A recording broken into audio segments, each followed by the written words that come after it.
안녕하십니까. 이번 이야기 시청자 팽돌이님께서 실제로 겪은 섬뜩한 이야기입니다. 일단은 여러분들께서 회사에서 근무하면서 직장 내에서 정말 소름 끼치는 사람을 많이 보신 적도 있을 거라고 생각을 하는데, 이번 이야기도 직장 내에서 정말 무서웠던 한 사람에 관련된 이야기인 것 같아요. 어떤 이야기인지는 같이 확인을 해보도록 하겠습니다. 아이고, 팽돌이님. 네, 안녕하세요. 네, 반갑습니다. 네, 반갑습니다. 네. 자, 일단은 오늘 해주실 이야기가 회사에서 정말 이상한 사람이 있었다. 예, 맞습니다. 네, 근데 그게 보통 사람이 아니었던 것 같아요, 보니까. 예, 제대로 말씀을 드리자면은, 이 사람은 그냥 종합범죄 선물 세트라고 해야 되죠. 아니, 종합 범죄 선물 세트? 예.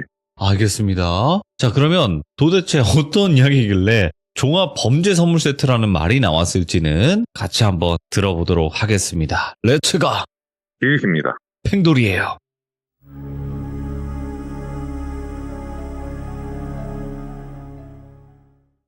제가 이 이야기를 하기에 앞서서 저희 시청자분들께 한 가지 말씀을 드리자면은, 이게 저희 사무실에서도 좀 예민한 이야기고 해서 실명 거론도 힘들 것 같고 제가 사는 지역도 좀 뭉툭하게 말씀드릴 거예요. 좋습니다. 네. 제가 사는 지역은 대한민국 남단부 쪽에 있는 지역이고, 우선 제가 업체에서 납품을 하는 그런 일을 하고 있는데, 네.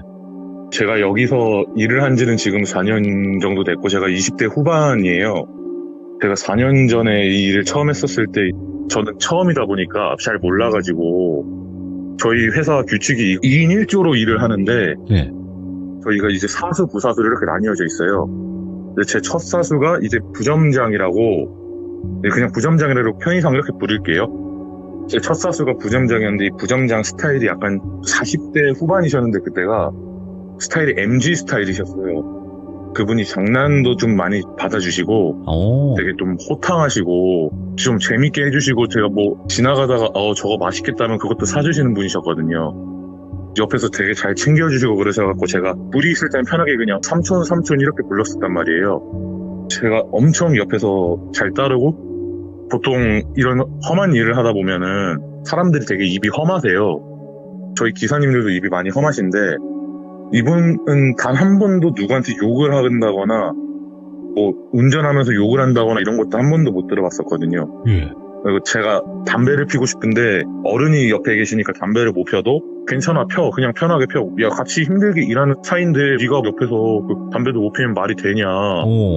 이렇게 말씀을 해주시면 되게 편하게 대해주셨거든요. 그렇게 그분이랑 2년 정도 같이 사수 부사수로 일을 하다가 새로 제 후임이 들어와가지고, 그분이 그 후임한테 가고, 저는 이제 저보다 2살 많으신 형님분께서 제 사수가 되셔갖고 같이 일을 하게 됐어요. 이 일이 4달 전에 있었던 일인데, 아침에 그냥 저희끼리 모여가지고 담배를 한 대씩 피면서 형님이랑 저랑 부점장이랑 이렇게 얘기를 하고 있었어요. 근데 형님이 이번에 여자친구분께서 임신을 하셔가지고 결혼을 하게 되셨거든요. 네.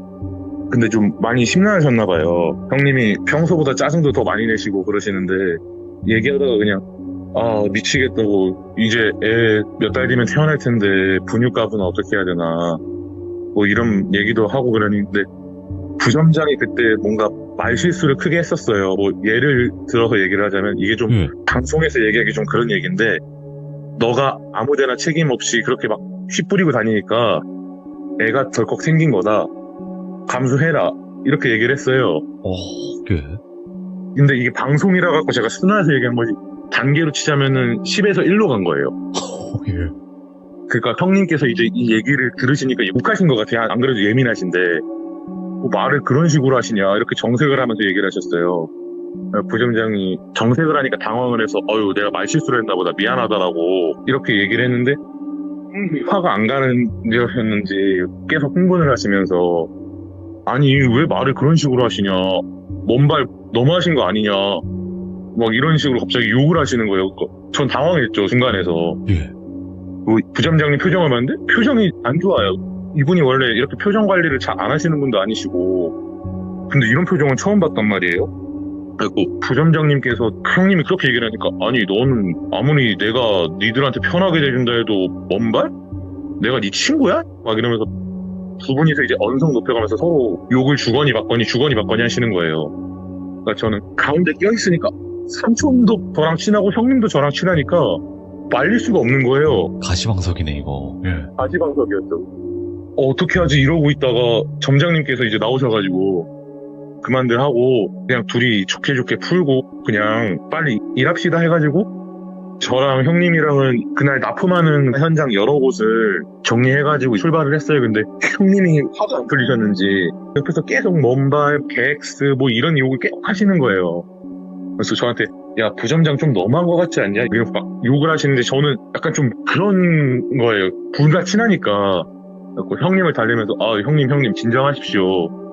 아 뭐 부점장님이 뭐 악의가 있던 것도 아니고 그냥 뭐 형님이랑 장난치다가 말 실수한 거지 그걸 뭐 그렇게 예민하게 받아들이냐니까 형님이 그냥 짜증난다고 지금 여러 가지 상황들 때문에 힘들다고 이렇게 얘기를 하는데 제가 옆에서 계속 달랬거든요. 제가 2살이 어린데 그냥 동생 달래듯이 달랬어요 옆에서. 아이고. 계속 일을 하다가 이제 점심을 먹고 한 4-5시간 지났을 때였을 거예요. 저희가 아침 8시에 출발을 했었으니까 4-5시간 지나고 나서 점심을 먹고 이제 다음 납품 쪽으로 가려고 하는데 점장님께 연락이 왔어요. 제가 그랬고 아 예 점장님 무슨 일 있으시냐 그랬더니 아니 부점장 연락 되냐 해가지고 저 연락 안 해봤다 무슨 일 있냐라고 물어봤어요.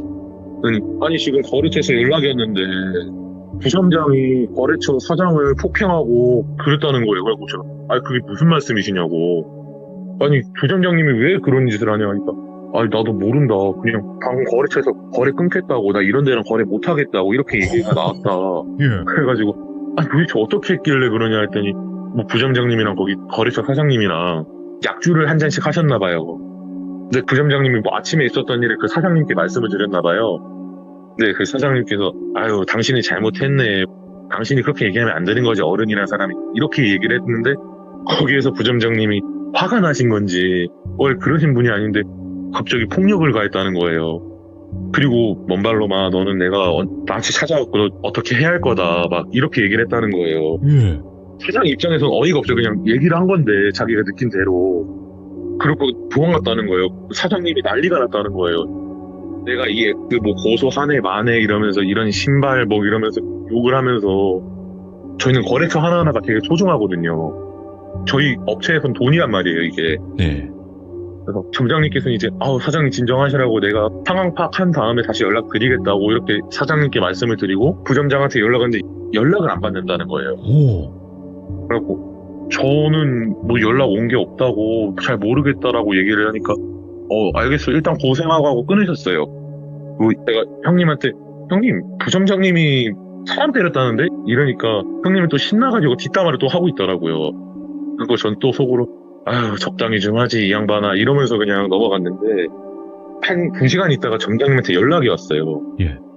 방금 부점장이랑 통화를 하고 제가 부점장님이 뭐라고 하시냐 했더니 아니 이 엑스발놈이 나한테 이렇게 얘기를 했다. 막 내가 따지면서 아니 당신 왜 거기 거래처 사장을 때렸냐라고 얘기를 하니까 부점장이 소리를 빽 지른 다음에 내가 당신 지점에 있는 사람들 직원들부터 해가지고 전부 다 해야 할 거다 불 지를 거다 뭐 이렇게 얘기를 했다는 거예요. 그러면서 나한테 2번 다시 연락하지 마라 나 오늘부터 일 안 한다 이렇게 얘기를 했다는 거예요. 그러니까 점장님 입장에서는 어이가 없죠. 점장님이랑 부점장님이랑 2년이 10년이 지났어요 만난 지. 근데 갑자기 그렇게 얘기를 했다고 하니까 점장님 입장에서 솔직히 어이가 없잖아요. 그래서 제가 점장님께 아니 점장님 그게 무슨 말씀이시냐 부점장님이 그러실 분이 아니신데 뭐 요즘 예민하신 일 있었냐니까 아니 갑자기 전화해서 막 그런다 난 어이가 없다 기분이 너무 나쁘다 이러면서 얘기를 하시는데 제가 점장님도 또 달랬죠. 뭐 어떡하겠어요. 뭐 제가 신경 쓸 일은 아니니까. 예. 점장님이랑 거래처이랑 부점장님 이 3분이서 알아서 하실 일이니까. 그래서 사무실 들어가서 말씀 나누시자고 한 다음에 형님한테 얘기를 했어요. 형 부점장님이 이렇게 얘기했다는데요. 그러니까 우리 사무실 꼬라지가 왜 이러나 이러고 그냥 그날 하루를 마무리했어요. 사무실 들어가니까 점장님도 퇴근하셨다 하셔가지고 네. 저희도 그냥 바로 퇴근을 했거든요. 그러고 나서 한 2-3일은 그냥 아무 일 없이 있었어요. 근데 갑자기 형님께서 전화를 받더니 표정이 어두워지셔갖고 그날 아침에 병원에 가신 거예요. 예. 형님 무슨 일 있으시나 하고 그 옆에 점장님이 너는 지금 사수가 없으니까 그냥 사무실에서 저기 격리나 옆에서 도와주라고 해가지고 제가 격리 누나 옆에서 이제 도와드리면서 그냥 뭐 쓸데없는 얘기를 많이 했었어요. 쓸데없는 얘기를 많이 했는데 그래서 형님한테 전화 왔길래 받았어요. 받아가지고 형 아까 아침에 뭐 급하게 어디 가던데 무슨 일 있냐 이렇게 물어보니까 병원에 왔다는 거예요. 그래서 누가 아파 이러니까 이게 내 와이프 될 사람 있잖아요. 형수님이 왜? 형수님이 아프셔? 이러니까 계단에서 굴렀대. 응? 어떻게 굴렀는데? 그러니까 몰라. 일단 팔도 부러지고 머리에서 피도 나고 심하게 다쳐가지고 지금 누워있다는 거예요. 근데 막상 생각해보니까 형수님 뱃속에 지금 새 생명이 자라고 있었잖아요. 임신했잖아요. 예. 그러니까 제가 형수님 괜찮으시냐고 애기는 어떠냐고 하니까 지금 울고불고 난리 났다고 애 유산됐다고. 일단 지금 상황 좀 복잡해졌으니까 상황 정리되면 다시 연락을 주겠다 하고 전화를 끊으셨어요. 예. 점장님이 때마침 들어오시길래 전화를 끊고 점장님께 점장님 형수님 유산하셨다는데요. 그러니까 점장님께서도 뭐 어쩌다가 그렇게 됐냐고 뭐 계단에서 굴렀다는데 잘 모르겠다. 그냥 형님이 그렇게만 얘기하고 끊었다. 예. 그래갖고 점장님도 안타까워하고 저도 안타까워했는데 그렇게 저녁 한 7시? 그때쯤에 이제 형님한테 또 전화가 왔어요. 형님 지금 상황 어떠냐 이러니까 형님이 갑자기 야 이 부점장이 X발 내가 진짜 가만 안 둔다 막 이렇게 얘기하길래 아니 왜 뭔데 이랬더니 와이프가 누가 자기를 뒤에서 밀었대. 그래가지고 빌라 CCTV를 경찰이랑 같이 확인했거든. 야 그 CCTV에 부점장이 찍혀있잖아. 이게 자세히 찍혀있어. 제가 이렇게 얘기했어요. 뭐라고? 아니 부점장이 거기 왜 가? 이랬더니 야 3일 전에 나랑 싸웠잖아. 근데 화가 나면 나한테 풀어야지 왜 내 와이프한테 풀고 있냐고 이러면서 막 형님이 흥분하면서 내가 이 X 가만 안 둔다고 이 X발 뭐 이러면서 욕을 계속 하길래 제가 근데 지금 코로나가 끝나긴 했지만 병원에서는 면회가 안 돼요 아직도. 예. 제가 가봤자 집에 못 만날 걸 알기 때문에 우선 형님 진정하고 내일 출근할 수 있냐고 물어보니까 일단 내일 출근을 한다 하더라고요. 그래서 형님 그럼 내일 나와서 얘기를 하자. 그래갖고 형님이 다음날 나왔어요. 다음날 나와갖고 얘기를 하는데 자세하게 들어보니까 이게 부점장이 엘리베이터에 타고 올라가는 게 찍혀 있어요. 예. 찍혀 있고 빌라의 복도에도 CCTV가 있단 말이에요. 형수님이 쓰레기를 버리러 복도를 지나갖고 계단 쪽으로 가려고 하는데 부점장이 그 뒤를 따라가는 거예요. 이게 CCTV 상에는 민 건 안 찍혔지만 정황상으로는 민 걸로 보인다는 거죠, 형님 말로는. 그렇죠. 부점장이 부점장이 그 빌라에 갈 일이 없으니까. 근데 제가 아무리 생각해도 이해가 안 가는 게 형 근데 부점장이 형수님 빌라는 어떻게 알아? 나도 모르는데. 그러니 예전에 부점장님 생신 때 형수님께서 밥 한 끼 대접하겠다고 두 분이 다 같이 살 집이니까 거기가 예. 거기로 초대를 했었다는 거예요. 위치가 노출이 됐었구나. 네, 그렇다고 하더라고요. 나는 근데 형 아직도 안 믿기는 게 나는 사석에서 삼촌 거리고 나한테 해줄 거 다 해주시고 그러셨던 분인데 난 그게 이해가 안 간다. 갑자기 사람도 때렸다 하시고 난 이게 지금 무슨 상황인지 이해가 안 간다. 그러니까 형님이 일단은 나도 이 상황 지금 혼란스럽고 이해가 안 가는데 일단 나는 부점장이 내 와이프 민 거 확실하다고 본다. 내 애기 유산하게 만든 게 부점장이라고 생각한다. 경찰도 그렇게 생각하고 있고 지금 추배 중이니까 잡히지 않겠냐. 하고 뭐 그럼 다행인데 아무튼 간에 뭐 형수님 괜찮으시니까 지금 울고불고 난리 났다고. 예. 장모님 오셔갖고 밥 먹이려고 해서 안 먹는다 그러고 지금 미치겠다고 와이프 저러다가 무슨 일 날 것 같다고 막 계속 이렇게 얘기를 하길래 형님 일단 진정하자고 하는데 옆에서 점장님이 그 얘기를 듣다가 오늘 우선은 힘드니까 다 힘든 일들을 겪었으니까 내가 오늘 비싼 밥 쏠게 회식 한번 하자 이래갖고 그날 밤에 저희 직원들끼리 다 모였어요 식당에. 그래서 회식을 하면서 이제 고기를 먹고 저는 술을 안 마시는데 점장님이랑 형님께서 과음을 너무 하시는 거예요. 근데 사람이 술이 들어가면은 속에 담아있던 모든 말들을 다 내뱉잖아요. 그래서 막 온갖 쌍욕을 다 하는 거예요 두 분이서. 예. 근데 거기서 그 식당 이모님께서 그 얘기를 듣다가 부점장 이름을 얘기하면서 다가오시는 거예요. 혹시 아냐고. 그래갖고 제가 물어봤죠. 아니 이모님은 그러면은 그 부점장님 어떻게 하시냐고 물어보니까 나 걔 중학교 동창이라고. 그래갖고 그러시냐고. 근데 그거 어떻게 하냐고 하니까 아니 지금 얘기 들어보니까 걔가 뭐 이렇게 해가지고 사람도 다치게 하고 총각 와이프도 지금 뭐 애 유산했다고 듣는 것 같아가지고 왔다고. 그래갖고 뭐 정황상으로는 그렇다 정확하진 않은데 그러니 이모님이 뭔가 아신다는 것처럼 얘기를 하시더라고요. 이모님이 잠깐 앉아도 될까요? 이러시길래 예, 앉으세요라고 하고 얘기를 들었어요. 이모님께서 같은 중학교를 나왔었는데 이 부점장이 옛날부터 폭력적인 경향이 심했었대요. 중학교 때. 그러니까 막 애들도 때리고 뭐 돈도 뺏고 선생님들한테 대들고 막 그랬었다가 한 번은 동급생 여학생 있잖아요. 예. 그 여학생한테 몹쓸 짓을 해가지고, 그러니까 사람 대 사람으로서 하면 안 될 짓 있잖아요. 예. 그런 짓을 해가지고 소년원에 들어갔다고 하더라고요. 학교도 잘리게 되고. 그렇게 이제 이모님께서 중학교를 졸업하시고 고등학교 입학하셨는데 부점장을 어떻게 만났대요. 부점장이 자기를 알아봤대요. 근데 이모님은 너무 무서웠대요, 그때가. 어쨌든 사람한테 그런 몹쓸 짓을 했다가 들어갔다 나온 사람이기 때문에. 근데 부점장이 되게 반갑게 반갑다 친구야 이러면서 얘기를 했다고 하더라고요. 그래서 이모님이 그러다가 무슨 얘기를 하다가 자기가 이제 곧 있으면은 고등학교 들어갈 거다. 자기도 이제 정신 차리고 학교 생활 열심히 하려고 한다. 이렇게 얘기를 했다고 하더라고요. 그래서 그런가 보다 하고 그렇게 좀 시간이 흘렀대요. 시간이 흐르고 부점장에 대한 소문이 들렸나 봐요. 예. 근데 이번엔 또 소년교도소를 들어갔다고 하는 거예요. 예? 소년 그래가지고- 교도소? 예. 아니, 그때 분명히 중학교 졸업하고 만났다고 이모님께서 방금 말씀하셨는데, 시간이 얼마나 지났길래 소년교도소를 들어갔다는 소문이 들리냐 했더니, 이번에 또 뭐, 금은방 들어가서 물건 털고, 슈퍼 같은 데 가가지고 물건 털고, 그러다가 뭐 거기 사장님도 때리고, 온갖 범죄 행위들 다 해가지고 결국에 소년교도소까지 들어갔다 하더라고요. 아이고. 예. 정확하게 몇 년 살다 나왔는지는 못 들었는데 아무튼 간에 학교에서 졸업을 하고 나서 그러니까 깜빵이죠. 깜빵에서 출소를 하고 나서 이모님이랑 같은 고향 사이니까 고향으로 돌아왔는데 어쨌든 간에 이 사람도 어렸을 때 사고를 친 거지 성인 돼서는 정신 차렸겠구나 생각했대요. 왜냐면은 직장도 구해가지고 다니고 있고 네. 뭐 결혼까지 했다 하더라고요.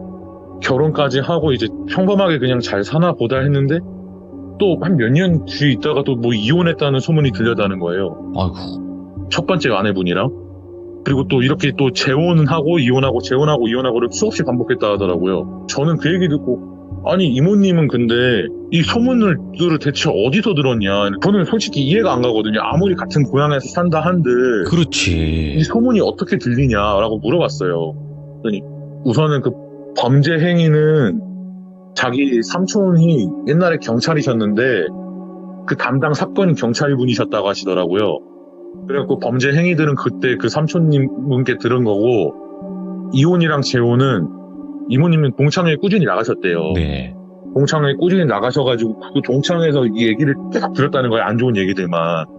그러다가 또 한 6년 전인가 지금 2023년이잖아요. 지금으로부터 6년 전인가 한 번은 또 무슨 사건으로 무혐의 처분을 받았는데 부점장이 옛날에 을붓딸을 입양한 적이 있었는데 6년 전에 을붓딸 나이가 중학생이었을 거예요. 예. 근데 그 중학생 딸한테도 인간 대 인간으로서 해서는 안 될 몹쓸 짓, 그 쓰레기 짓을 했다고 을붓딸이 경찰서에 와갖고 신고를 했다고 하는 거예요. 사람이 아니네, 이거. 예. 근데 우리나라 법이 좀 웃긴 게 뭐냐면은 을붓딸 몸에서 DNA가 나오면은 일단 빼박이잖아요. 그렇죠. 근데 아무리 검사를 해도 증거를 찾을 수가 없다는 거예요. 그래서 무혐의 처벌을 받고 풀려났대요. 저는 이게 좀 이해가 안 되는 게 일단 중학생이면은 자기가 처한 상황이 정확하게 알잖아요, 뭔지. 그래서 신고를 했을 텐데 그냥 증거가 없다는 이유만으로 그 을붓딸이 있는 집에 다시 그 가해자를 집어넣은 거예요. 그 얘기를 듣고 제가 이모님한테 아니 근데 이모님은 또 이 6년 전 일은 또 어디서 들었냐라고 하니까 아니 왜 모르냐, 이거 우리 고향에서 엄청 유명한 얘기인데 막 이렇게 얘기하는 거예요. 근데 제가 아니 나도 여기 토백인데 나도 여기서 20몇 년을 살았는데 난 이 얘기를 모른다니까. 너는 그 인간을 안 지 얼마 안 됐으니까 모를 게 아니야. 아. 내가 너보다 세월이 더 많고 이 인간에 대해서 겪은 게 더 많다라고 얘기를 하시더라고요. 그때 딱 납득이 되더라고요. 예. 그쵸, 옛날 사람들은 소문에 민감한데 우리 세대들은 지금 자신이 처한 상황 외에는 관심이 없잖아요. 그래서 그렇게 얘기를 하시니까 일단 납득이 되더라고요. 이모님 일단 알겠다, 얘기해 주셔서 감사하다라고 얘기를 드리고 이제 그날 회식 자리가 파해졌어요. 파해지고 뭐 별일 없었어요. 그 다음부터는 별일 없다가 한 2주 뒤인가 아침에 저희가 납품 정리를 하고 있고 배달할 거 이제 경리 누나한테 뽑아달라 해가지고 업체들 주소를 이렇게 하나 보면서 일할 준비를 하고 있는데 갑자기 사무실에 보여선 안 될 존재가 온 거예요. 부점장. 그러니까 형님은 눈이 돌죠 그냥 그 자리에서. 예. 보여선 안 될 존재가 자기 눈앞에 있으니까 자기 발로 온 거예요. 그래갖고 예. 점장님도 저도 당황했어요. 형님이 막 달려들려고 해갖고 점장님 일단 잡고 있고 우선 진정하라고 경찰 부를 테니까 진정하라고. 근데 부점장이 갑자기 저한테 다가오는 거예요. 예. 저한테 다가와가지고 저한테 하는 말이 우리 조카 잘 있었어? 이렇게 얘기하는데 그 순간에 제 몸에 온갖 소름이 다 돋는 거예요. 표정은 안 제가 된다고? 살면서 무서운 일을 겪었던 적은 꽤 있었는데 이게 가장 소름 돋았던 일이거든요. 와. 제 앞에 지금 그런 사람이 있는 거잖아요. 너무 소름이 돋아가지고 저 아무 말도 못하고 어버버거리니 갑자기 형님이 점장님 팔을 뿌리치고 오더니 이 엑스발로만 니 때문에 내가 아이도 잃고 와이프도 잃을 뻔했다. 어떻게 할 거냐. 내 와이프 그때 팔도 부러지고 머리에 피도 나고 7바늘이나 꼬맸다. 너 때문에. 그랬더니 갑자기 부점장이 막 하하하 막 이렇게 미친놈처럼 웃는 거예요. 미친놈처럼 웃더니 형님한테 하는 말이 안 그래도 자수하러 가는 길이야. 헐. 자수하러 가는 길에 너한테 들린 거야. 이렇게 얘기를 하는 거예요. 예. 그러니까 형님은 거기서 저는 소름이 돋았는데 형님은 거기서 어리 터지죠 그냥. 예. 그래갖고 이 미친놈 아니냐고 이 개 엑스발로만 이러면서 막 얘기하는데 그때 때마침 경찰이 왔어요. 때마침 경찰이 와가지고 부점장을 연행해서 잡아갔어요. 그리고 형님은 아직도 그날 제가 이 이야기를 점장님께도 그렇고 형님한테도 그렇고 형수님한테도 허락을 받고 하는 거거든요 지금. 예. 근데 그날 형님 표정이 분노랑 공포랑 같이 이렇게 겹쳐있는 그런 느낌이었어요. 예. 그러니까 두 감정이 겹쳐있는 느낌. 그러니까 자기 눈앞에 자기 애를 잃게 만든 장본인이 있고 자기 와이프가 심하게 다치게 만든 그 장본인이 자수하러 오기 전에 인사하러 왔다 라고 얘기를 한 거예요. 그러면 저한테는 조카 잘 있었어? 이렇게 얘기를 하는 거고 예. 저는 그 상황에서 아무 말도 못했었거든요 진짜. 점장님이 우선 너희는 일 하라고 내가 경찰서 따라가서 얘기를 한다고 해갖고 사건이 이제 시작됐죠. 그 형수님 해하려고 했던 사건이랑 일단 아기는 유산됐으니까 이게 그쪽 죄로 넘어갈 거 아니에요. 그렇죠. 그거랑 거래처 사장님 폭행 사건 이게 병합이 된 거예요. 네. 같이 이렇게 조사를 받는데 점장님이 그때 경찰서 가가지고 부점장 멱살을 잡고 왜 그랬냐고 막 소리 지르면서 막 경찰서 난동을 피우셨다는 거예요. 네, 부점장이 그때 했던 말이 내가 당신네들 다 없앤다고 했잖아. 다 태한다 했잖아. 본보기로 보여준 거라고. 그 형수님을 본보기로 보여준 거라고 이렇게 얘기를 했다고 하는 거예요. 와, 진짜 악마다. 저 아직도 지금 그때 일 생각하면 소름 돋는 게 와. 전 이게 진짜 트라우마라고 하잖아요. 가끔가다 꿈에 나와요. 점장님께서 그 얘기를 듣고 점장님께서도 열이 받으셔가지고 막 경찰서 고래고래 소리 지르고 너 내가 실수하면 뭐 어떻게 한다 막 이러면서 얘기를 했는데 일단 이야기는 여기서 끝나요. 일단 이야기는 여기서 끝나는데 예. 아직 재판 중이거든요. 아직 재판 중이고 형량이 얼마나 나왔는지 밝혀지지도 않았어요. 근데 이 이야기를 제가 지인들한테 허락받고 얘기했다고 하잖아요. 네. 근데 점장님께서 한 가지는 저한테 부탁을 하셨어요. 이 이야기가 절대 공론화되지 말아야 된다. 우리 쪽 업계가 워낙 좁기 때문에 우리 쪽 업계 쪽에서 소문이 나면은 우리는 쫄딱 망한다. 아. 이 이야기를 겪은 사람들한테는 미안한 말이지만 이 이야기는 절대 공론화되지는 안 된다라고 얘기를 하시더라고요. 그래서 제가 지역도 뭉툭하게 말씀드린 거고 일하는 것도 그냥 뭉툭하게 말씀드린 거거든요. 그러니까 이제 시청하시는 분들께서도 추측 이런 거 안 하셨으면 좋겠고 이게 또 형수님 잘못은 아니란 말이에요. 근데 이 약간 유튜브 이런 데 댓글 같은 데 보면은 가끔 가다가 이상한 사람들이 피해자 잘못인 것 마냥 얘기하는 경우도 있어가지고 아유, 그거는 말도 안 되는 거예요. 예. 혹시나마 형수님께서 그 댓글 보시고 또 상처받으실까봐 이런 것 좀 안 해주셨으면 좋겠다라고 말씀을 드린 겁니다. 자, 일단은 제가 정리를 해드리자면 일단 경찰에 잡혔고요. 이 사람 잡혔고 그리고 나서 지금 재판을 이제 기다리고 있는 중이란 말이에요. 안 잡혔으면 사실 공론화를 해도 돼요. 맞죠? 예, 잡히지 않았다면 차라리 공론화를 해서 그 사람을 잡는 그런 느낌으로 가도 되지만 이미 잡혔고 그리고 굳이 이거를 어느 지역에 누가 그랬다 그리고 어느 회사에서 그랬다라고 얘기하실 필요는 저도 없다고는 봐요. 이미 잡혔기 때문에. 점장님께서 저한테 꼭 강조하시더라고. 점장님께서도 돌비 공포 라디오 애청자시거든요. 저도 그렇고. 아이고, 감사합니다. 네.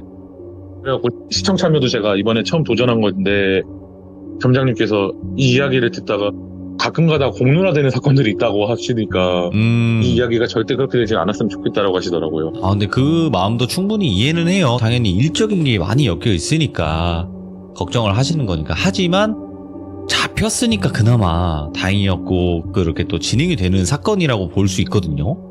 예. 와, 근데 들으면 들을수록 일반 상식을 뛰어넘는 사람들이 있네요, 확실히. 제가 봤을 땐 진짜 사이코패스가 아닌 이상은 이렇게 못 살 것 같습니다. 야, 어떻게 본보기로 보여준다고 하는 그 행위가 그것도 홀몸이 아닌 임신한 와이프분을 그렇게 했다라는 것 자체가 인간이 아니에요, 그거는. 이거는 도를 넘은 행동이죠. 우리도 와. 아무리 화가 난다고 해도 소리를 지를지언정 누군가를 해하고 싶다라는 생각까지는 안 하잖아요. 근데 이 사람은 그런 게 안 되나 봅니다. 그러니까 제어가 안 되는 거겠죠. 전과도 많다고 했잖아요. 예, 알고 보면은 전과가 제가 알기로 6, 7번은 될 거예요. 듣기로는요. 야, 이거 악귀네, 진짜. 악마네요, 이거. 이건 악마도 절레절레 할 것 같습니다. 아, 악마도 손절을 친다. 예.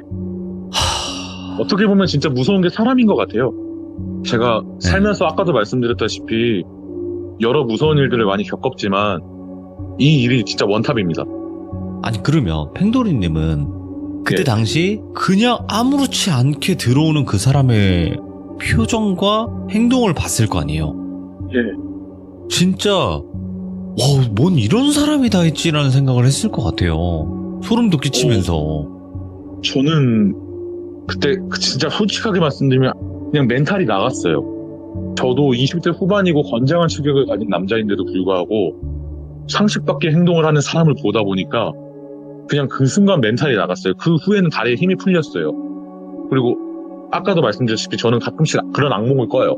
예. 그래갖고 저도 요즘 좀 부끄러운 말이긴 한데 정신과 왔다 갔다 하거든요. 아, 괜찮아요. 약 그게 먹으면서. 뭐가 부끄러운 거예요. 약간 트라우마적인 게 아직 남아있어가지고 있을 수 있어요, 충분히. 예. 아, 오늘 팽도리님께서 진짜 들으면 너무 더 이렇게 또 시들으면 듣다 보면요 화도 나면서 정말 또 안타까운 이야기들도 있거든요. 예, 맞습니다. 근데 우리 주변에 있다라는 거예요, 이런 사람들이. 그러니까 이게 공론화 안 되는 사건들이 은근히 많더라고요.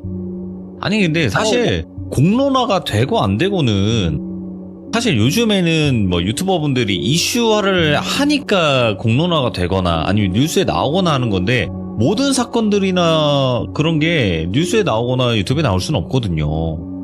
그리고 어쨌든 경찰에 잡힌 상태에서 재판이 들어가고 있는 상태이기 때문에 그거를 누군가가 공론화를 하지 않으면 공론화가 되지는 않겠죠. 맞겠죠? 네, 맞죠. 오늘 팽도리님께서 허락받고 이야기를 해주신 거긴 하지만 다시 한번 피해를 보신 그 와이프분, 형님분의 와이프분은 절대 잘못이 없어요. 그거를 만약에 혹여나 그 형수님이 뭐 어떤 걸 했기 때문에 그런 일을 겪었다라고 얘기를 하시는 분이 있다면 그것 또한 사람이 아니에요. 제가 봤을 때. 생각도 그렇습니다. 네, 그건 진짜 사람이 아니기 때문에 그거는 여러분들 만약에 혹여라도 그런 댓글이 있으면 그냥 무차별한 공격을 해주시기 바라겠습니다. 아무튼 팽도리님 너무너무 감사드리고요. 또 겪었던 이야기들이 있다고 하셨으니까 또 저에게 말씀해 주시면 될 것 같습니다. 감사합니다. 네, 감사합니다. 네.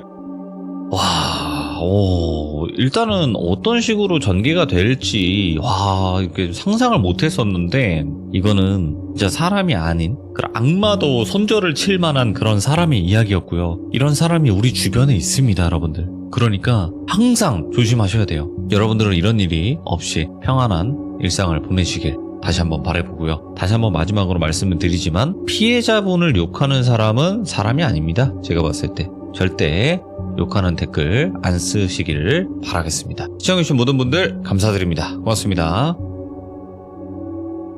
자, 여러분 안녕하십니까. 이번 이야기는 시청자 오후 10시 3분님께서 오랜만에 찾아와 주셨습니다. 일단은 오후 10시 3분님께서 예전에 해모텔 이야기로 등장을 하셨던 분이죠. 정말 소름 끼치는 이야기들을 들려주셨는데 오늘 해주실 이야기는 어떤 이야기일까요? 같이 한번 만나보도록 할게요. 네, 여보세요? 오랜만이에요. 네, 안녕하세요. 고객님. 여전하네요. 네, 여전히 이렇게 지내고 있습니다. 네, 여전히 또 목소리가 좋으시고 잔잔허이 그냥 우리 시들무에 어울리시는 음성을 가지고 계세요. 감사합니다, 고객님. 네. 열심히 한번 오늘도 시청자분들을 위해서. 편하게 해주세요, 편하게. 네, 오랜만에 하니까 조금 긴장되죠, 처음 할 때처럼. 오랜만에 하니까 확실히 처음에 할 때처럼 조금 긴장이 확실히 되는 것 그 같아요. 느낌이 있어요. 근데 또 막상 시작해서 한 1, 2분 지났잖아요. 아, 맞다, 이 느낌이었지? 이렇게 하면서 다시 돌아올 겁니다. 걱정하지 마세요. 알겠습니다. 네. 자, 그러면 오늘 해주실 이야기는 친구 지인분이 겪으신 건가요? 어떤가요? 제 지인분인데, 네. 제가 되게 평소에 존경하는 형님이신데, 예. 엄청 꽤 오래 알고 지낸 사이인데, 제가 시들무 참여를 너무 하고 싶어서 계속 물어봤어요, 사람들한테. 어우, 잘하셨네. 근데 뭐 다들 당연히 이런 일을 겪는 사람들이 흔한 것도 아니고, 네. 그런 일을 겪은 적이 없다 이런 대부분이었는데 이 형님 제가 진짜 오랜만에 만났어요. 예. 그래서 시드무 참여해서 여러 지인들한테 뭐 살면서 기괴한 기묘한 경험 없냐 이렇게 수소문 끝에 제가 평소 존경하던 형님에게 이야기 하나를 들었습니다. 그래서 이렇게 참여하게 됐습니다. 또 이런 거죠. 네, 이 맛에 또 물어보고 다닙니다. 이상한 직업을 해도. 네, 제가 진짜 너무 참여하고 싶어서 감사합니다. 만날 때마다 그냥 물어봤습니다. 고맙습니다. 자, 그러면 어떤 이야기일지는 바로 한번 들어보도록 할게요. 렛츠가. 길이십니다. 지금 몇 시야? 오후 10시 3분 하냐?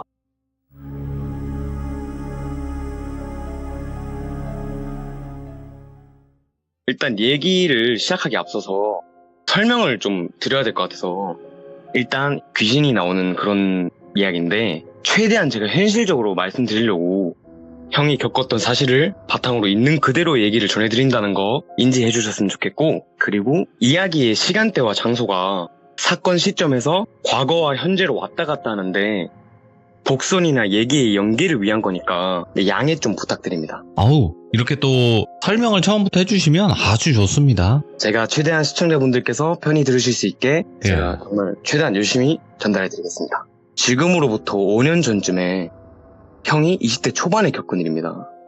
그때 당시 형은 평소에 무서운 이야기, 무서운 영화 시청 등 무서운 걸 좋아했는데 귀신의 존재를 믿긴 하였지만 본 적은 없다고 저한테 그랬습니다. 지역도 제가 형님한테 양해 구하고 형이 그렇게 하도 된다고 하셔가지고 밝힌 건데 오픈을. 예. 네네 맞습니다. 형은 당시에 분당에 위치한 불국산이라는 산이 있대요. 불국산 입구 앞에 집에서 살고 있었습니다. 당시 형네 집은 그 동네의 최고점 높이에 위치하고 있었고 바로 앞에 산이 있어서 낮에는 평화로운 분위기와 함께 사람들이 놀러와서 강아지 산책도 시키고 주말 되면 공원에서 텐트도 치고 자리 까고 놀고 또 등산하고 옆에 계곡도 있어서 즐거운 분위기를 보통 풍겼대요 그쪽은. 근데 거기가 밤만 되면 계속 거주할 때 동안 이상한 느낌을 계속 받았었대요. 밤만 되면 예를 들면 진짜 넘어지면 바로 앞에 있는 정도 앞에 산이 있었는데 산 쪽에서 무언가가 형을 뚫어져라 바라보는 듯한 느낌을 평소에 계속 받았다고 합니다. 오늘 말씀드리려는 일이 있기 좀 전에 좀 더 과거의 얘기를 먼저 들려드리자면 집부터가 일단 이상했대요. 오. 형이 살던 집은 단독주택이었는데 처음에 이사를 왔을 때부터 집이 좀 눅눅하고 좋지 않은 기운의 분위기를 느꼈대요. 네. 그래서 제가 그랬어요. 그럼 집이 오래돼서 그런 거 아니냐? 그런 게 아니라 여러 기묘한 일들이 있었대요. 그중 몇 개를 먼저 말씀드리자면 형은 새벽까지 집에서 일을 하는 그런 일을 하였는데 새벽에 집 앞에 담배를 피우러 왔다 갔다 많이 하였었대요. 근데 항상 형이 신고 나가는 슬리퍼가 있었어요. 슬리퍼를 막 정리 안 되고 이리저리 벗어 던지고 왔다 갔다를 반복하였는데 어떤 느낌인지 아시잖아요. 정리 정도는 안 하고. 어느 날에 새벽에 밖에 또 담배를 피우기 위해서 네. 또 뭐 피우고 들어왔다가 나가서 또 폈다가 들어왔다가를 반복하고 계속 반복하다가 또 한 번 나가려고 하는데 슬리퍼가 깔끔하고 정리정돈된 상태로 가지런하게 신발장 앞쪽에 놓여져 있더래요. 예. 방향도 형이 신기 편한 쪽 방향으로. 이게 말이 안 되잖아요. 근데 보통 슬리퍼를 보진 않고 그냥 이렇게 나가서 딱 신으니까 딱 신을 때 느낌이 이상함을 느꼈대요. 맨날 고쳐 신다가 이리저리 돼 있으니까 슬리퍼가 그날따라 슬리퍼 신는 게 너무 편하더래요. 그래서 일단 신고 나가서 계속 생각을 하다가 슬리퍼가 왜 가지런하게 되어 있지? 난 분명히 막 벗어 던지고 들어갔는데? 하면서 생각을 하다가 가족 중에 누가 자다가 깨서 이걸 정리해 놓았을까? 또 이런 생각을 하는데 상식적으로 새벽 2시, 3시에 나와서 다른 신발들을 다 놔두고 하필 형이 신는 그 슬리퍼만 가지런하게 정리를 해둘 리가 없다고 생각을 했대요. 그래서 형은 이상한 마음에 테스트를 한번 해보자 하면서 다시 집에 들어올 때 슬리퍼를 정말 아무렇게나 놓았대요. 왼쪽과 오른쪽이 엄청 멀리 떨어지게끔 멀리 놓고 방에 들어가서 일을 하다가 40분 뒤쯤에 또 밖에 담배를 피우려고 신발장 쪽에 미닫이 문을 여는데 형은 신발장을 보는 순간 바로 그냥 미닫이 문을 닫고 방으로 돌아갔대요. 슬리퍼가 형 쪽 방향으로 오게끔 가지런하게 다시 놓여져 있더래요. 이런 일이 있었고 또 한 번은 새벽에 갑자기 눈이 떠져서 누워서 천장을 멍 때리고 보고 있는데 왜 갑자기 딱 눈이 떠질 때가 있잖아요. 떠서 휴대폰도 못 만질 정도로 잠결이어서 천장을 멍 때리면서 그냥 보고 있는데 점점 뭔가 잠이 깨더래요. 그래서 거의 맨정신에 가까울 정도로 멍을 때리고 있는데 무언가 거실 쪽에서 소리가 들리기 시작하더래요. 무슨 소리지 하고 귀를 딱 기울여 보니까 사람 발자국 소리였대요. 처음에는 가족 중에 누가 깨서 물을 마시러 나왔나 보다. 그냥 그렇게 생각을 했대요. 뭐 엄마나 아빠 아니면 동생이 물 마시러 나왔네 하고 있는데 자세히 들어보니까 조금 이상함이 느껴지더래요. 보통 집의 거실 바닥들은 사람들이 조용한 새벽에 걸으면은 그러니까 엄청 조용한 새벽에 걸으면은 발자국 소리가 나잖아요. 슥슥 하는 소리가 나잖아요 원래는. 그런 소리가 아니라 축축축축축 하는 소리였대요. 마치 물에 젖은 듯한 발의 소리였대요. 그리고 또 이상한 점이 왜 이렇게 한참 거실에서만 빙글빙글 돌아다니지? 그냥 거실에서만 계속 첩첩첩 하고 돌아다니더래요. 물을 마시러 나온 거면 부엌 쪽을 가지 않고 왜 거실만 돌고 있을까? 라는 생각을 형이 딱 하자마자 그 소리가 점점 형 방 쪽으로 오기 시작하더래요. 근데 형 방 옆에 화장실이 하나 더 있었는데 그래서 형은 화장실 가려고 하나 보다 하고 생각하고 있는데 물에 젖은 그 발자국 소리는 형 방 쪽으로 오다가 형 방문 바로 앞에 소리가 딱 끊겼대요. 그래서 형님 말하시기를 뭐지? 화장실 왜 안 가지? 하는데 순간 진짜 막 몸이 굳고 얼어붙는다는 느낌이 딱 들었대요. 왜냐하면 그때 당시에 엄청 더운 여름이었어서 여름에 뭐 방문을 열고 주무시는 분들도 많잖아요. 형도 더워서 방문을 열고 자고 있는 상태였는데 방문은 열려있는 상태였고 형 방문은 형이 누워있는 침대에서 고개만 딱 들면 보이는 위치였어요. 문이 열려있는 상태에서 그 발자국 소리는 방문 앞에서 멈추었고 형은 벽을 바라보고 상태로 누워있었는데 확 압박감이 느껴지더래요. 소름이 그냥 계속 돋고 왜냐? 거기서 멈춰있으니까. 그래서 그냥 벽을 본 채로 눈 감고 이불을 진짜 머리 끝까지 덮고 자자 하면서 잠에 청해서 새벽이었던 터라 자다 깼으니까 잠에 들긴 들었대요. 그날 또 그렇게 지나가고 또 어떤 날에는 거실 소파에 누워서 낮잠을 자고 있는데 아무도 없는 집에서 혼자 낮잠을 자고 있었대요. 소파에서. 근데 갑자기 우윽 하는 엄청 굵은 목소리가 들려서 놀라면서 딱 깨기도 한 적도 있대요. 그런 많은 기묘한 일들을 겪고 시간이 흘러서 이제 사건의 그때로 돌아옵니다. 그러던 어느 날에 집 근처 편의점을 자주 애용하였었는데 그날도 어김없이 편의점을 가고 있는데 편의점 앞에 할머니 한 분께서 되게 허리가 엄청 굽혀져 있는 할머니셨는데 쓰레기를 막 줍고 계시더래요. 근데 유독 주울 게 너무 많아 보여서 웬만하면 그냥 갈 길이 있으니까 가겠는데 쓰레기 너무 많네 할머니 분께서 혼자 주우시기는. 쓰레기 줍는 것을 몇 개 도와드렸대요. 근데 그 도와드릴 때도 이상하게 인기척도 느껴지고 도와주는 소리도 들리잖아요. 할머니께서는 형 쪽을 한 번도 안 쳐다보고 계속 허리를 굽힌 상태로 그냥 쓰레기를 줍기만 하시더래요. 그러다가 갑자기 할머니께서 형을 갑자기 딱 보시더니 너는 돈을 많이 벌겠네. 돈 하나는 많이 벌 것 같아. 이런 말씀을 건네셨대요. 그래서 이러면서 할머니 쪽을 보는데 사람이 사람이랑 대화할 때는 보통 눈을 먼저 쳐다보잖아요. 형도 그렇게 할머니 눈을 딱 바라보면서 얘기를 들으려고 하는데 할머님의 눈이 그냥 거의 흰색이 가까웠대요. 눈이 뿌옇고 하얗게 되어 있었대요. 그래서 살짝 놀란 채로, 왜냐면 보통 사람의 눈은 그러지 않으니까 놀란 채로 얘기를 마저 듣는데 그때 할머니께서 고개를 갑자기 끄덕이시면서 다 좋은데 저 산 저 옆에 산 쪽은 너는 가지 마라 라고 하더래요. 그래서 형이 산이요? 왜 그러시죠? 이렇게 딱 하였대요. 안 좋아. 위험해. 딱 이렇게 말씀하시더래요. 예. 근데 형은 뭐 이상한 사람이다 이런 건 아닌데 그냥 뭐 그렇게 좋은 소리는 아니니까 아, 네, 뭐 알겠습니다 라고 하고 형은 일단 쓰레기를 다 마저 주우시고 그냥 볼일을 보러 가셨대요. 예. 근데 형은 마지막 말을 제외하고는 뭐 기분 좋은 말씀 같아서 돈 많이 벌 것 같네 이러시니까 좋게 생각을 하고 그냥 넘어가고 다시 일상을 지내셨습니다. 근데 이 형이 음악을 하시는 분인데 한창 1집 앨범 준비를 하고 계셨어요. 근데 앨범 준비가 엄청 힘든데 예.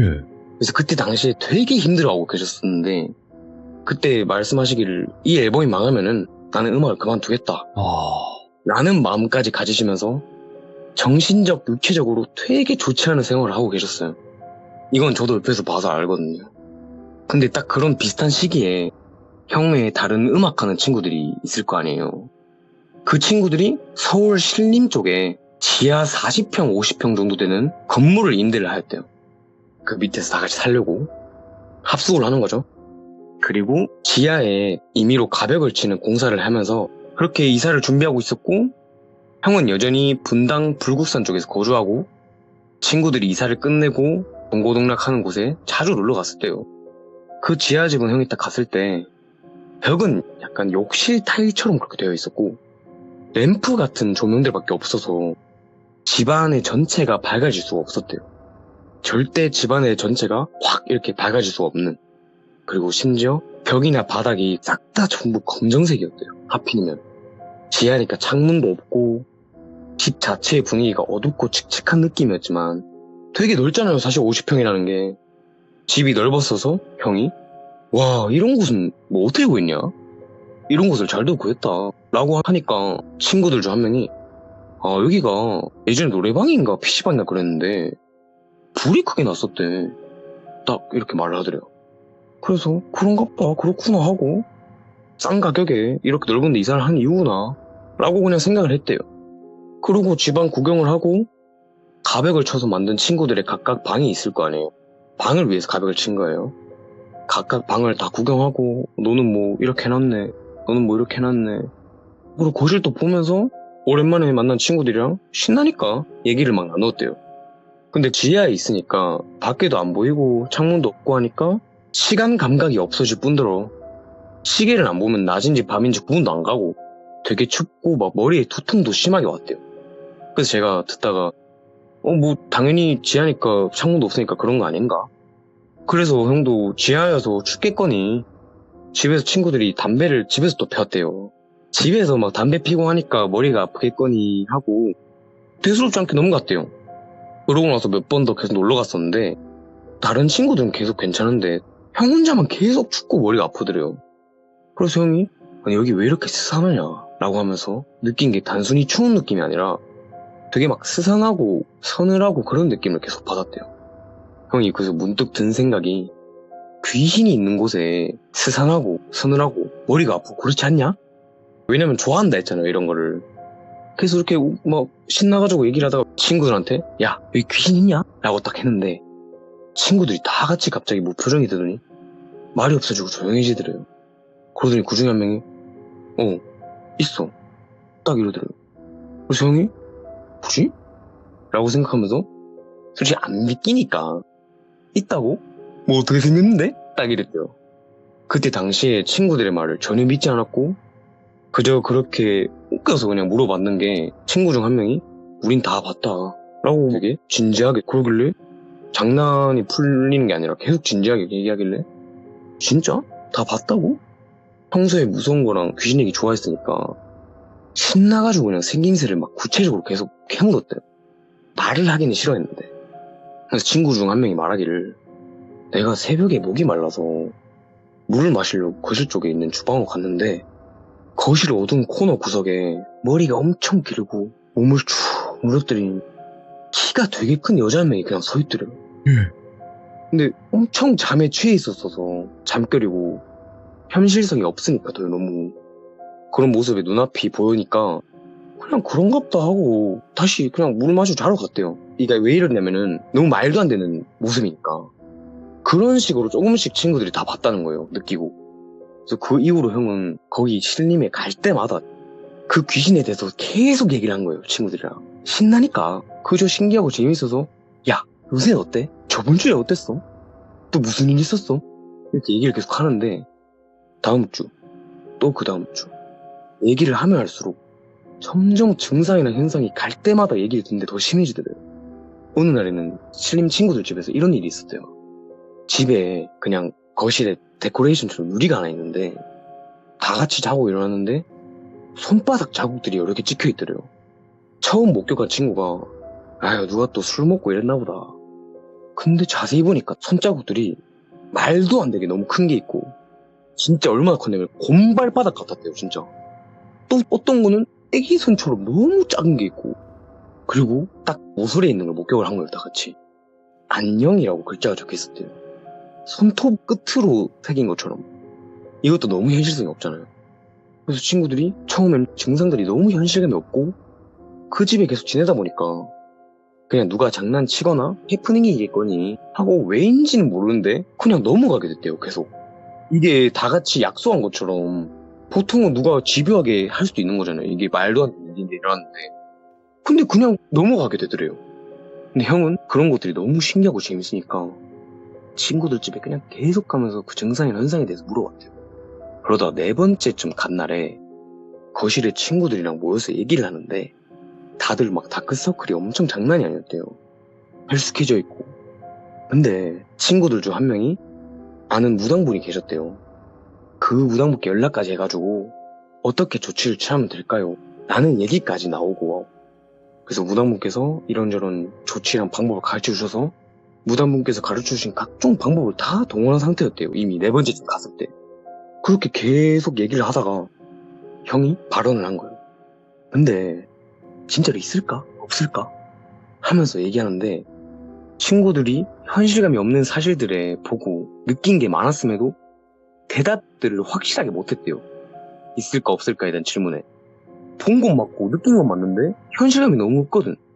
그러다가 형이 이런 얘기를 딱 꺼내드려요. 야 있으면 진짜 내가 한번 보고 싶다. 소리라도 내렸으면 좋겠고 뭐 티라도 한번 내렸으면 좋겠다 라고 얘기를 했는데 갑자기 이런 소리가 나더래요. 그러니까 형이 친구들 방들 중에 가벽을 쳐서 막 방을 만들었다 했잖아요.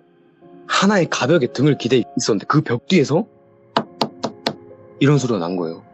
그 벽 뒤에는 친구들 중 한 명이 그냥 방이었고 친구들과 형은 거실에 모두 모여서 얘기 중이었으며 형만 가벽에 기대고 있었고 바로 그 건너편에 친구들이 다 나란히 앉아 있었대요. 집에는 친구들하고 형뿐이었고 그 상태에서 아무도 없는 그 방 안에서 벽을 두드리는 노크 소리가 난 거죠. 그걸 낼 수 없는 상황인데 아무도. 그래서 순간적으로 다 눈이 마주치고 누가 뭐라 할 거 없이 그 소리가 난 방으로 다 뛰어들어갔대요. 그냥 뭐가 있는지 보려고. 그리고 당연하게도 아무것도 없었대요. 근데 그 형은 그날 똑똑똑 소리를 듣고 평소에는 막 신나서 먼저 얘기하고 재밌어 하다가 이상한 느낌을 딱 받고 얘들아 난 일단 나가봐야겠다. 집에 가봐야겠다 라고 하면서 급하게 집으로 돌아갔대요.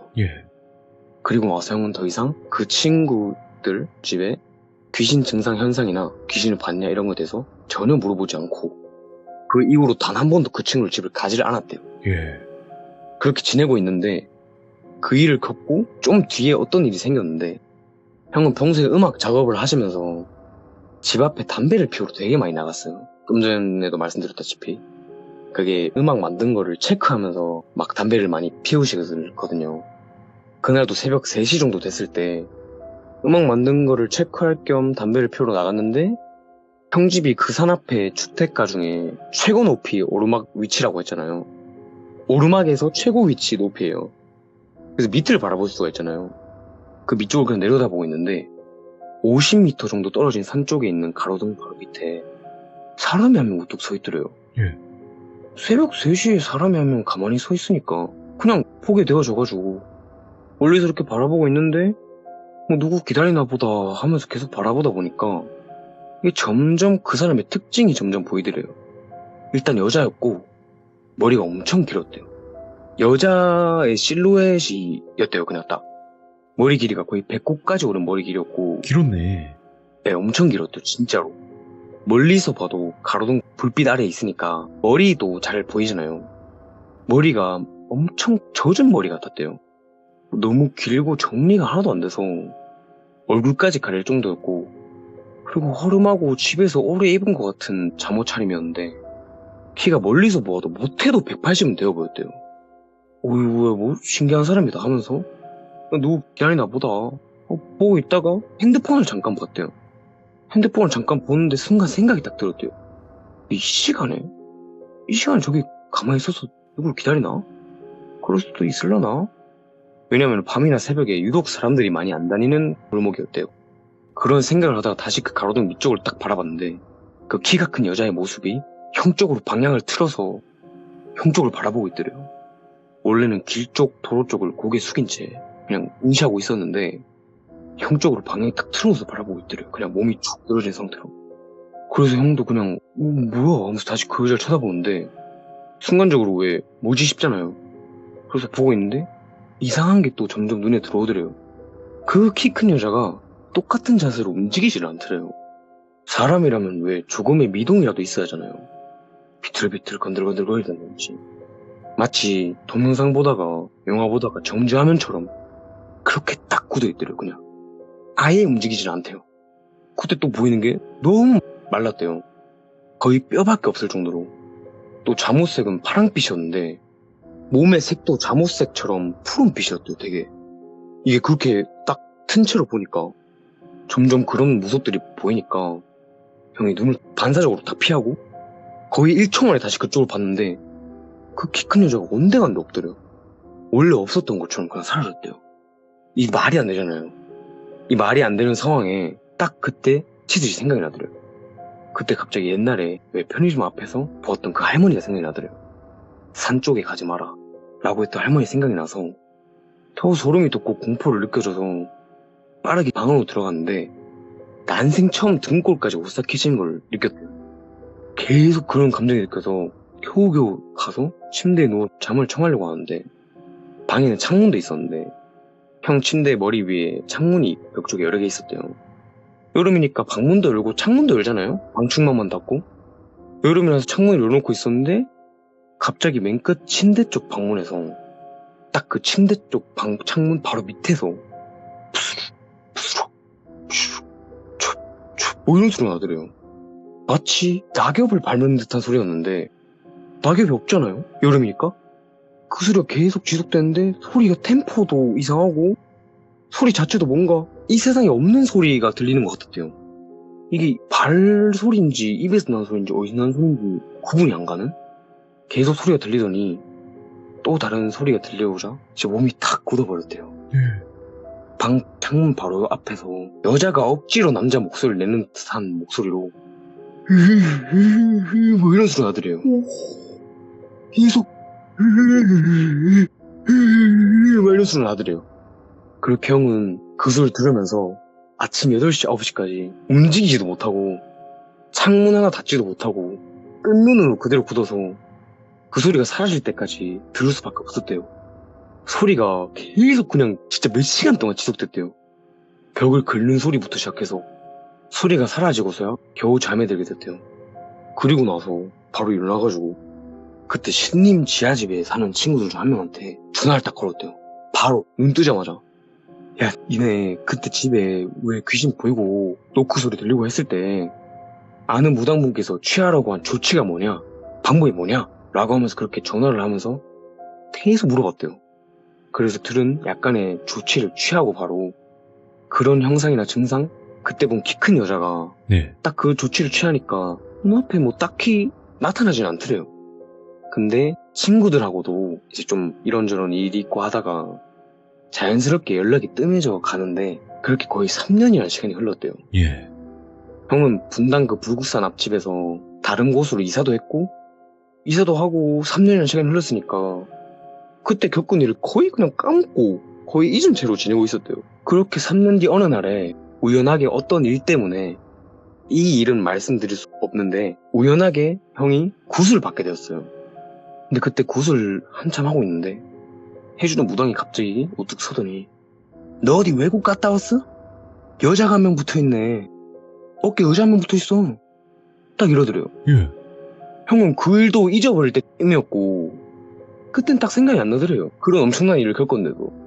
그래서 무당분께 그냥 대수롭지 않게 아 그럼 뭐 쫓아주세요. 없애주세요. 그냥 이렇게 말하고 넘겼대요. 그러고 나서 또 그 시간이 흘러서 가장 최근에, 이건 최근에 있었던 일인데 그때 신림 지하집에 산다던 친구들 중 한 명을 보게 됐어요. 우연하게 멀어지다가 연락이 닿아서 그 친구가 이제 다른 지역으로 가게 돼가지고 가기 전에 한번 보자, 밥 한 번 먹자 이렇게 돼서 같이 밥을 먹다가 그 친구 얼굴 보니까 몇 년 만에 그 일이 생각나서 형이 친구한테 야 근데 니 그때 신림 그 지하집 살 때 귀신 보고 그랬던 거 기억나? 라고 말했대요. 그러니까 응 기억나지 라고 했대요. 그래서 형이 내가 집 앞에서 귀신 보고 이상한 거 보고 우리 집에서 막 이상한 거 느끼고 그랬던 거 말해줬나? 라고 물어보니까 그 친구는 처음 듣는 소린데? 라고 했대요. 이것도 진짜 전 들으면서 이상했는데 그때 우연하게 친구들이 계속 그런 일이 일어났는데 넘어갔다 했잖아요. 아무도 어떤 말을 안 하고 굳이 무당을 부르고 했지만 더 심각하게 뭔가 안 느끼고 이사 갈 만한 정도의 일인데 솔직히 형도 이상하게 신인 지하집에서 그 일을 같이 겪고 나서 집 앞에서 보고 느끼고 그런 걸 느꼈잖아요. 그걸 친구들한테 아무한테도 얘기를 안 했대요. 그 신인 친구들한테. 그러고 나서 그렇게 얘기를 하는데 몇 년이 지나서요. 이제 신인 지하집에서 나오는 귀신이랑 분당 불국산 형 집 앞의 귀신이랑 같은 생김새라는 걸 깨달아요. 오. 얘기하다가 내가 어떤 걸 느꼈냐면 어떤 걸 봤냐면 하면서 말하다가 머리 길고 그래 머리 길고 키가 너무 크고 그래 키 크고 그리고 가만히 서 있고 이런 얘기를 서로 동시에 얘기하게 되면서 더욱더 같은 귀신이란 걸 명확하게 알았고 그렇게 얘기를 막 신나서 하고 있는데 야 그래 그 귀신이라니까 내가 봤다니까 우리 쪽에서. 그러니까 친구가 갑자기 눈을 크게 딱 뜨더니 형을 바라보면서 얘기를 하더래요. 와 야 생각해보니까 그때 마지막으로 너가 신인 지하집에 오고 너 안 왔잖아. 노크 소리 듣고 그때 우리 귀신 안 나왔어. 그때 우리 귀신이 안 나오고 안 보이고 증상도 안 나타났대요. 그러니까 형이 이 귀신이 있으면 나왔으면 좋겠다. 티라고 내렸으면 좋겠다. 막 이랬잖아요. 그때 그 말을 하고 그 이후로 신님 친구들 집에서는 더 이상 그 귀신이 안 나왔대요. 오. 증상도 안 느껴지고 친구들끼리는 그냥 뭐 갔나 보다. 무당분이 한 대로 하니까 없어졌나 보다. 이런 식으로 얘기를 했었는데 사실은 형이 그때 나도 좀 보고 싶다. 있으면 소리라도 내렸으면 티라도 내렸으면 좋겠다. 라고 하니까 형이 말하기를 형을 따라온 것 같더래요. 하지만 그날 가로등 밑에서 본 이후로 이상한 소리를 들은 이후로 조치도 취했고 귀신은 더 이상 나타나지 않았고 예. 한참 흘러서 구슬을 또 했잖아요. 그 이후로부터는 진짜 아예 느껴지지도 생각도 안 나더래요. 얘기는 여기까지입니다. 이야, 이렇게 그래도 해서 해결이 됐다. 결국 해결이 된 상태로 지금은 아주 잘 지내고 계십니다. 그래도 그 형님께서도 고생을 좀 하셨네. 이거 때문에라도. 그렇죠. 엄청 되게 꽤 오랫동안 고생하고 잠도 설치고 그랬다고 하더라고요. 그리고 자기가 느끼면서도 네. 이게 말이 되나? 이걸 누가 믿어줄까? 내가 본 게 맞을까? 막 이렇게 느꼈대요. 계속. 심지어 가로등 밑에서 봤을 때는 완전 맨정신이었는데. 그러니까 이게 확실히 그게 있어요. 귀신을 목격하신 분들은 이제 얘기를 할 거 아니에요. 나 이런 걸 봤다라고. 그렇죠. 근데 봤던 분들이 내가 봤던 느낌과 현상과 비슷하다라고 느꼈을 때는 실화라고 생각을 한단 말이에요. 대부분이 그래요. 나도 똑같은 그런 느낌이었는데. 그러니까 귀신을 봤을 때 느낌을 설명을 잘 하시는 분들이 있거든요. 그대로. 그러면 뭔가 나와 공통점이 있다 하면서 좀 더 신뢰가 간다. 이렇게 생각하시는 분들도 많더라고요. 그죠. 네. 오늘 오후 10시 3분님도 이렇게 오랜만에 와서 이야기해 주셔서 너무너무 감사드리고요. 다음번에 또 다른 이야기 꼭 들려주시기 바라겠습니다. 알겠습니다. 또 다른 얘기로 찾아뵙겠습니다. 네, 고맙습니다. 감사합니다.